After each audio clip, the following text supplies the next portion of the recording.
Master గారండి, ఈ ఒక్కరోజు పాఠాలు పక్కన పెట్టి మాకు కొన్ని జీవిత పాఠాలు చెప్తారా?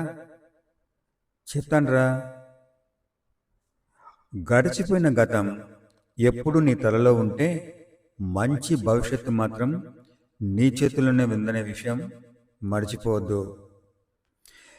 ఎవరితోనైనా ఎక్కువ కాలం బంధం నిలబడాలంటే అబద్ధం చెప్పొద్దు. చాలా చాలా అవసరమే తప్ప, అది కూడా ఆ అబద్ధం వలన వారికి మంచి జరగాలని. కుటుంబం అంటే ఏంటో తెలుసా? అది ఒక చెట్టు లాంటిది. ఎవరికి వాళ్ళు వేరువేరు కొమ్మల్లా పెరిగినా మూలాలు మాత్రం ఒక్కటే. ప్రపంచంలో అన్నిటికన్నా మంచి మంది ఏంటో తెలుసారా? బాధ్యత. ఒక్కసారి తాగావంటే జీవితాంతం సోమరితనం అనేది రానే రాదు.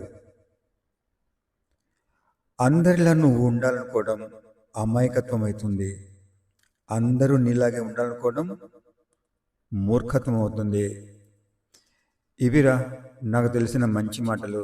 నీకు నచ్చాయనుకుంటాను. బాగున్నాయి మాస్టర్ గారు. సరే, ఇక వెళ్ళిరా. రేపు వస్తే మరికొన్ని విషయాలు చెప్తా, సరేనా? అలాగే మాస్టారు.